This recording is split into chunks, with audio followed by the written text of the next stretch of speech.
ce petit cours aussi, peut-être que vous l'avez déjà vu en épidémie ou la mazal madartohaj.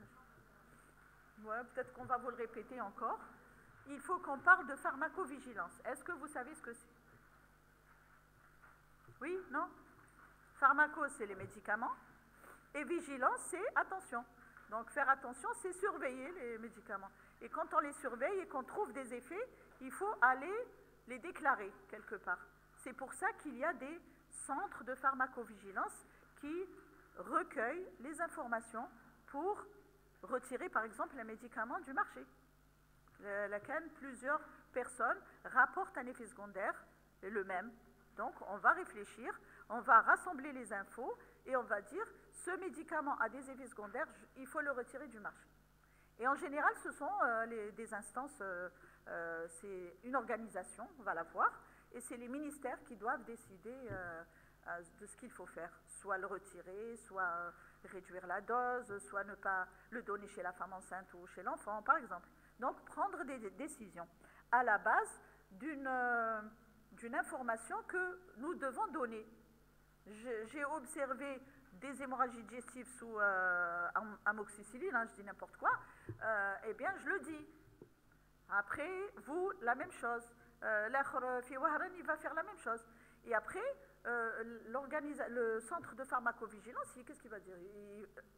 Une déclaration, il va dire c'est n'importe quoi.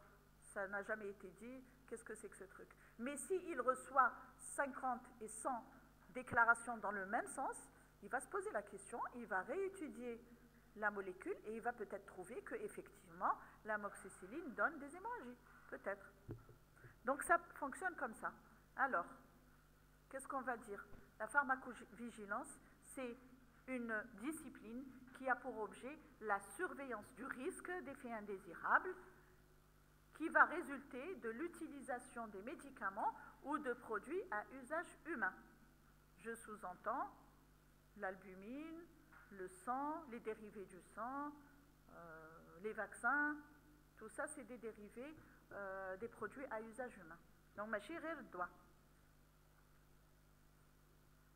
Alors on sait que les médicaments avant d'être commercialisés, ils passent par plusieurs phases. Vous avez fait les essais thérapeutiques? Vous allez les faire. Il y a 4 phases. Des phases d'essai sur l'animal, sur l'être humain. On bat l'observation des effets indésirables. Ensuite, l'observation de l'efficacité. Ensuite, la mise sur le marché. Une autorisation de mise sur le marché. La phase de surveillance des médicaments va de la pharmacovigilance. Elle va commencer après la mise sur le marché.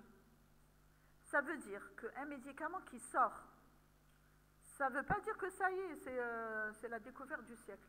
Il se peut que, après plusieurs années d'observation, on va lui trouver des effets indésirables qui ne pouvaient pas être vus sur les 3 ans de l'essai thérapeutique. Parce qu'un médicament qui sort, donc c'est 3 ans, 4 ans, 5 ans, pour qu'on l'étudie bien et qu'on dise je peux le vendre. Une fois que je l'ai vendu, on ne me lâche pas. Je continue à être surveillée de près, aux moindres incidents, généralisés bien sûr, il faut le revoir l'AMM, elle n'est pas fixe, on peut la retirer. C'est le cas de certains vaccins, c'est le cas de certains médicaments qui ont été retirés après plusieurs années. Prenez le Mediator, ça vous dit quelque chose? Bon, vous êtes peut-être trop jeune. C'est un médicament qui avait été donné pour les femmes pour maigrir. Mediator. Et après, on s'est rendu compte qu'il y avait des hypertensions artérielles pulmonaires chez beaucoup de personnes. Et quand elles ont été interrogées, on a découvert que le point commun, c'était qu'ils avaient pris du Mediator pour maigrir. Et ensuite, ça a fait un gros scandale, il y a quelques années, quelques dizaines peut-être d'années. Un gros scandale, le laboratoire a été incriminé, donc il a été inculpé, la justice s'en est mêlée, les patientes qui sont décédées ou pas ont été indemnisées, ils ont payé un argent fou pour les dommages et intérêts pour les patients. Parce que cet effet indésirable n'était pas connu au moment de la sortie du médicament. Donc on peut avoir des effets après des années, on ne peut pas contrôler. Donc il y a le médicament et après, quelle est retombée? soit on le laisse, c'est bien, soit on le retire, soit on lui trouve une réglementation. Donc, pour le mettre dans le cours, alors on va continuer et on va dire quel est l'intérêt de cette surveillance, de cette pharmacovigilance. Elle va garantir la sécurité d'emploi des médicaments, on est d'accord, et elle va reposer sur le signalement obligatoire des effets indésirables par les professionnels de santé, c'est vous et moi, et par les industriels aussi. Les laboratoires, si on leur fait la remarque 10 fois, eh ben, il faut qu'ils se posent la question. Donc, il se peut que ce soit le labo qui dise ça va mal avec ma drogue. Alors, comment s'organise cette pharmacovigilance? Alors, elle est assurée par des centres régionaux de pharmacovigilance auxquels plusieurs hôpitaux sont rattachés. Donc, il y a un centre, par exemple, à Annaba, et il y a tous les hôpitaux de la région qui relèvent de lui. Donc, il y a également une commission nationale de pharmacovigilance qui va se charger de la coordination de tous ces centres régionaux. Le rôle de ces centres, c'est quoi? C'est de la commission. C'est de centraliser les alertes, c'est de donner un avis et de transmettre les résultats au ministère de la Santé. Donc si le centre de Annaba, de Constantine, d'Oran, d'Alger lui dit il y a des effets hémorragiques, la commission va se poser des questions, elle va dire bon, il y a un problème, elle va faire son enquête, elle va faire tout ce qu'il faut et elle va transmettre son rapport au ministère qui va décider de quoi faire. Alors, si un effet indésirable grave est constaté pour un même médicament par plusieurs centres, c'est ce que je disais, il faut que le ministère décide de modifier les conditions d'utilisation du produit, par exemple sur la dose, réduire la dose, par exemple l'interdire chez la femme enceinte et chez les enfants ou chez les sujets âgés, parce qu'il donne l'insuffisance rénale, par exemple, ou là, restreindre, c'est ça, ou bien retirer le produit du marché, au maximum.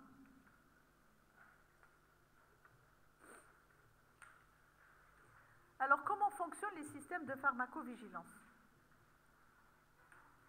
Sur le schéma, c'est ce que je viens de dire. Donc, les professionnels de santé et les laboratoires vont remplir, quand ils ont un problème, remplir la fiche de déclaration. Cette fiche de déclaration va déclencher, cette fiche de déclaration donc, est donnée aux centres régionaux de pharmacovigilance. Ils la fournissent, on la remplit, on leur donne. Ça va déclencher une enquête. Le comité technique donc, va s'occuper de l'enquête, il va recueillir l'information, il va transmettre cette enquête à la Commission nationale de pharmacovigilance, c'est l'INSP en général, qui se trouve à Alger, et cette commission va donner son avis. Elle va donner un avis, elle ne fait rien, mais elle va transmettre au ministère de la Santé qui va prendre une décision concernant ce qui s'est passé. Quand il prend une décision, le ministère, il va diffuser l'information à tous les gens qui étaient inquiets. Donc, les labos, les professionnels. Gel, c'est bon, match, très mobile, dans le médicament. Les labos, arrêt de la production, par exemple. Bon, mais ça se passe très rarement ici. Hein.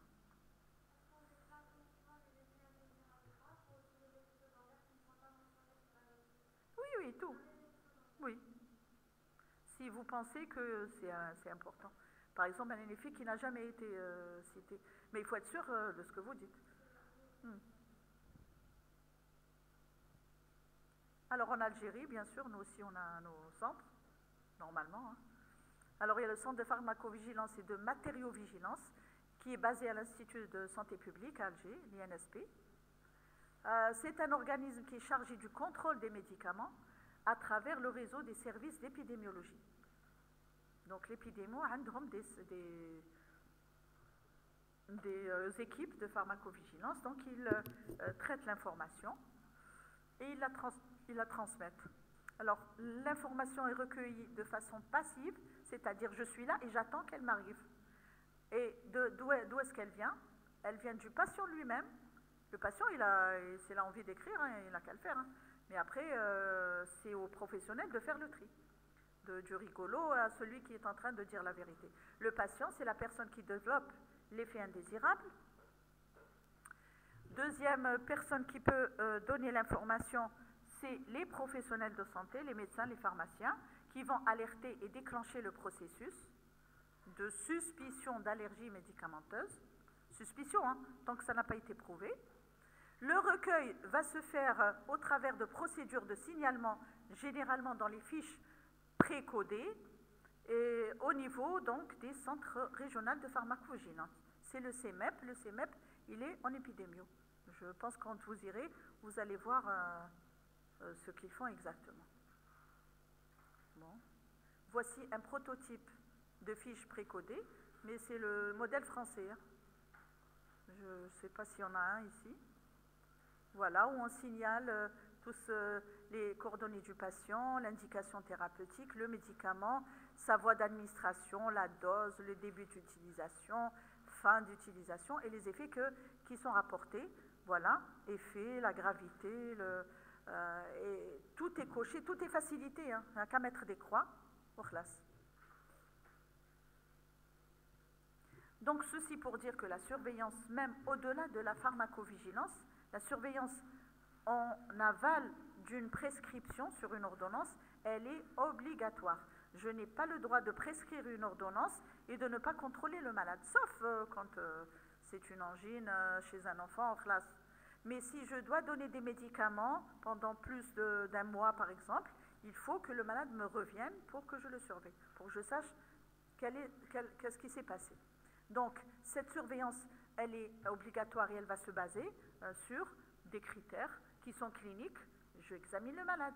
Est-ce qu'il a une ictère après un mois d'antituberculeux, par exemple? Est-ce qu'il a une douleur? Est-ce qu'il vomit du sang? Donc ça, c'est la clinique.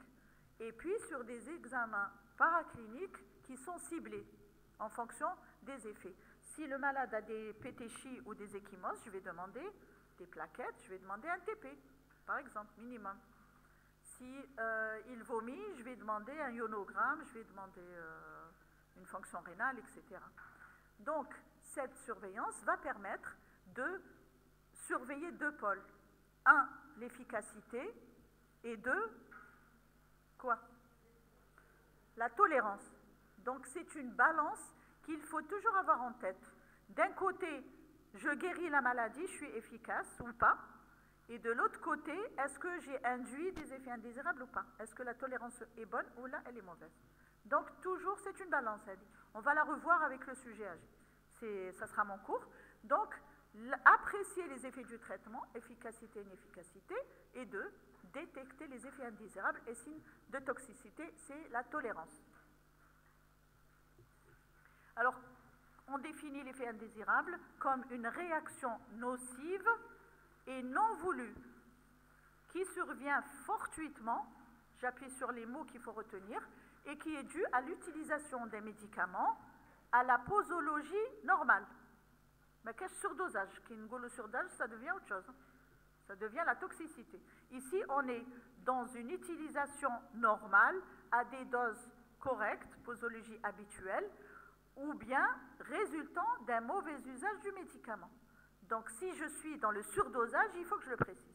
D'accord? Donc, l'effet indésirable, c'est une réaction soit à des doses habituelles, soit à une mauvaise utilisation du médicament. Donc, il existe un certain degré de relation causale, on appelle ça l'imputabilité. Donc, c'est imputer un effet secondaire à un médicament, donc faire une relation entre les deux. Ça s'appelle l'imputabilité.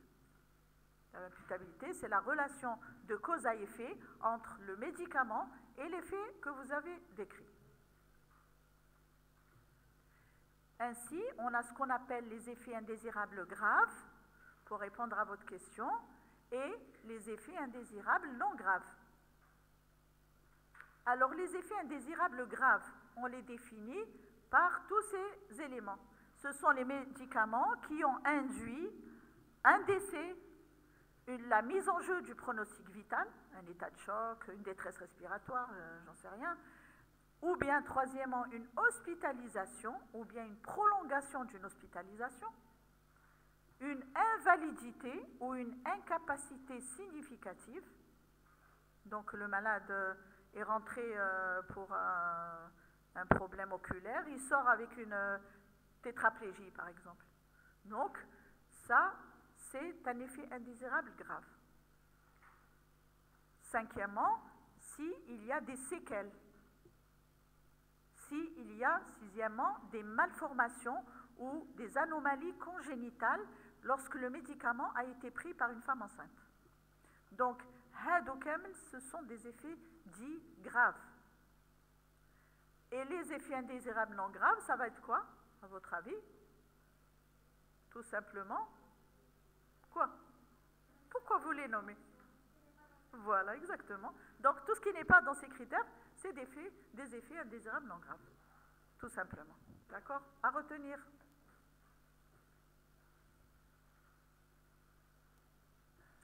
Alors, les effets indésirables sont classés en type A et en type B. Le type A, c'est quoi? C'est un effet qui est a priori, en apparence, lié aux propriétés pharmacologiques déjà connues du médicament. Donc, c'est un effet qui est fréquent. Je prends le Syntron, anticoagulant, et s'il y a des saignements, c'est normal. C'est un effet qui est connu, qui est attendu, on va dire. Il n'y a pas de surprise. Et il est fréquent.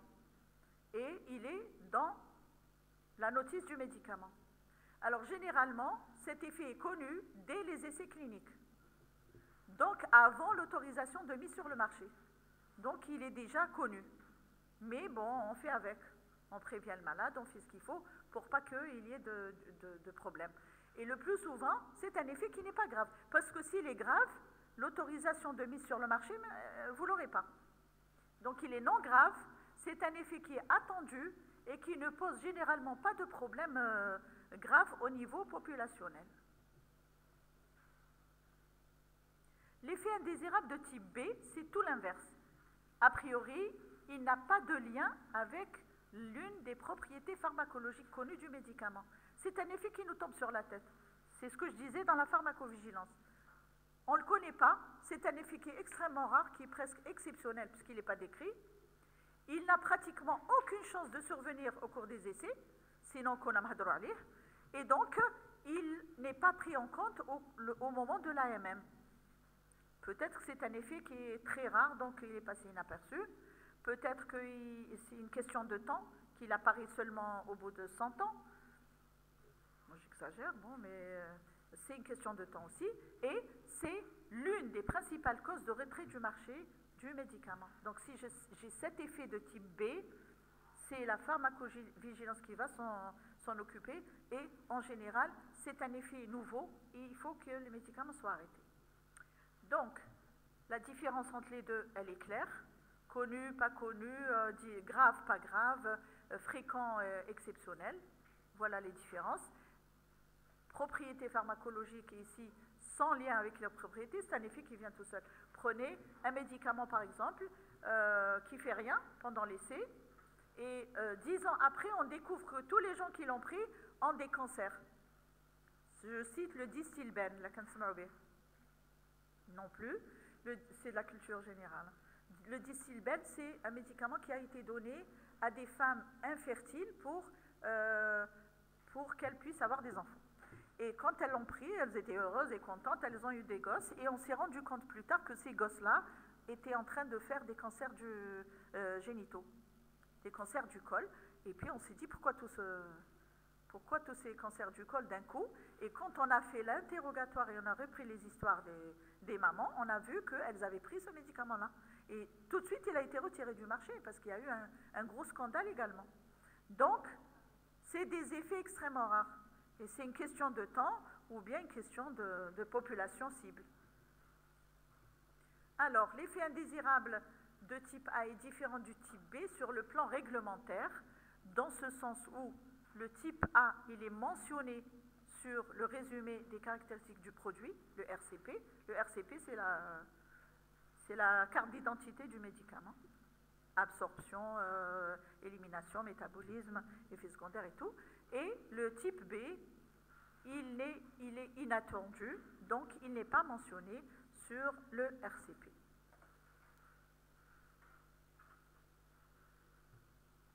Alors si on a envie ici d'éviter d'avoir des effets indésirables, il faut répondre donc à cette rigueur des 7 règles. Ces règles sont, premièrement, surveiller systématiquement toute prescription de médicaments connus pour ses effets indésirables. Donc je connais le Syntron, un bel il donne des hémorragies, je dois surveiller le malade. Il faut que je fasse des TP, il faut que j'examine sa peau, il faut que je lui dise de faire attention aux blessures et aux bleus qu'il peut avoir. Je n'ai pas le droit de lui donner de laisser dans la nature. Donc surveillance des prescriptions, surtout pour les médicaments dangereux. Deuxièmement, poser l'indication appropriée, la bonne indication des médicaments. Ne faites pas plaisir aux malades comme ça. La vitamine D, la vitamine D, alors qu'il a une hypercalcémie par exemple. Donc attention, prescrivez ce que vous savez et dans l'indication. Il arrive qu'un malade rentre dans votre consultation et qu'il ressorte sans ordonnance.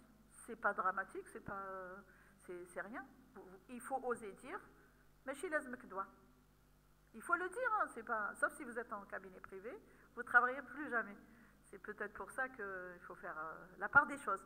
Vous pouvez prescrire des petites choses qui ne dérangent pas, mais de grâce, n'écrivez pas des trucs que vous ne connaissez pas, ou là des problèmes, des médicaments dangereux, ou là sous la contrainte du patient. Des malades, ils disent, c'est quoi? Marti, khalti, amti. On n'a pas le droit de faire ça. Bon, des fois, ils nous font de la peine parce qu'ils ne sont pas assurés, parce qu'ils n'ont pas d'argent, mais vous pouvez, ça peut se retourner contre vous. S'il arrive un malheur, c'est vous l'accusé, c'est pas les malades, ils s'en foutent. Hein. Donc c'est vous qui aurez fauté dans votre travail. Donc n'oubliez pas, n'écrivez pas des choses que vous ne connaissez pas, et posez la bonne indication des médicaments, et osez dire, pas besoin d'ordonnance. Bon, vous ne serez pas payé pour la consultation, mais bon. Troisième règle, c'est évaluer le patient à risque. Un patient à risque, c'est un malade qui va vous faire des problèmes, des complications. C'est un patient que vous devez connaître à travers l'interrogatoire, l'examen physique, il faut le voir correctement, et un bilan pré-thérapeutique précis. Si je veux mettre des antituberculeux, je n'ai pas le droit de les mettre si je ne connais pas, le bilan hépatique. Ce sont des médicaments hépatotoxiques. Il y a des malades qui prennent 2 jours, le 3e jour, ils ont un ictère. Vous faites les transaminases, elles sont au plafond. Là, il y a des choses à faire. On arrête, on reprend, etc. Donc, si vous ne connaissez pas les antituberculeux, ce n'est pas la peine de les prescrire. Vous l'envoyez au DAT, ils se chargent, ils connaissent très bien la chose. D'accord? Donc, cibler les bilans, c'est-à-dire je vais faire les transaminases, je ne vais pas faire la FNS, pourquoi je la fais? Il n'y a pas de problème. J'ai le Syntron, je mets le Syntron, je vais demander l'INR, TP, INR. Est-ce que je dois demander autre chose? Est-ce que je demande les plaquettes? Pourquoi?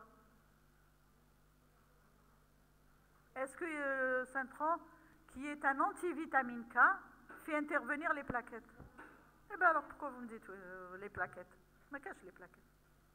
Si je mets l'héparine, les héparines, le Lovenox, qu'est-ce que je dois demander?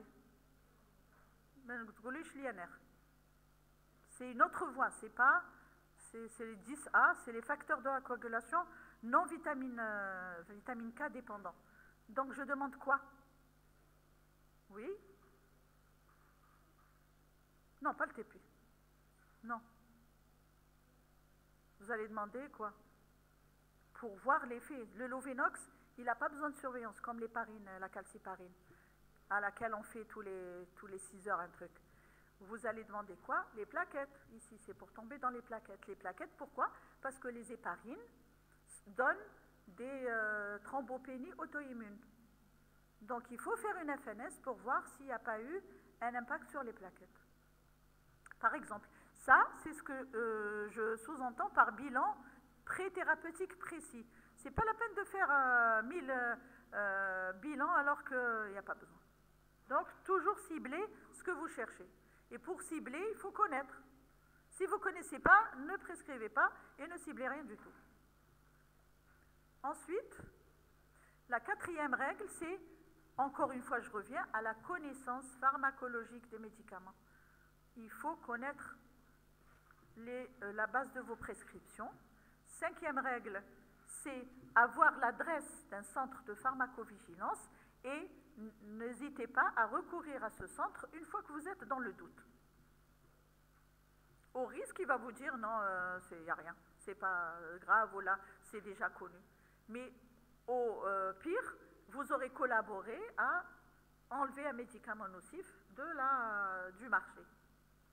Sixième règle, c'est la nécessité du prescripteur, c'est vous et moi, du distributeur de médicaments, c'est le pharmacien, c'est l'infirmière, c'est tout le monde, d'expliquer une prescription, d'expliquer les propriétés du médicament et les effets indésirables. Ce qu'on oublie de faire malheureusement, mais quand vous mettez un médicament, ayez au moins l'honnêteté d'expliquer aux malades. Je mets des corticoïdes, j'explique les effets indésirables d'aham, je dis pourquoi ils les prennent le matin et pas le soir, je leur dis de ne pas les prendre à jeun, pourquoi, et donc il faut que j'explique. D'accord? Je donne un diurétique à un vieux, et après il va l'arrêter, parce qu'il va se retrouver en train de courir aux toilettes toutes les 5 minutes, et il va se dire qu'est-ce qui se passe. Si vous expliquez que c'est malheureusement l'effet attendu d'un diurétique, peut-être qu'il acceptera. Donc ne laissez pas les gens dans l'inconnu. Et parfois, c'est le pharmacien qui le fait, quand il a envie de le faire, quand il a le temps. Et quand c'est le pharmacien qui est là. Et la septième règle, c'est l'éducation des populations. L'éducation des populations, c'est la médiatisation. C'est les réseaux de télé, d'internet, etc., pour vulgariser les choses. C'est pour éduquer la population, pour lui recommander d'éviter l'automédication. L'automédication, c'est s'automédiquer tout seul. C'est la source première d'effets secondaires et d'interactions médicamenteuses. Donc, en parlant aux patients des effets de l'automédication et de ce qu'on risque, peut-être qu'ils changeront d'avis. Et puis aussi, c'est une charge financière en moins, que les gens ne prennent pas des médicaments comme ça pour rien. Alors, en conclusion, on va dire que la pharmacovigilance, c'est un élément essentiel du dispositif de sécurité sanitaire. Son rôle, c'est de surveiller les médicaments après leur commercialisation, ne me dites pas avant, pour améliorer la sécurité thérapeutique. Cette pharmacovigilance a une place importante dans l'évaluation permanente du rapport bénéfice-risque d'un médicament. Et ce système de veille repose principalement sur l'information, la notification spontanée des malades et des praticiens qui va impliquer donc la participation de tout le monde. Voilà, pas de questions, je suppose. Merci.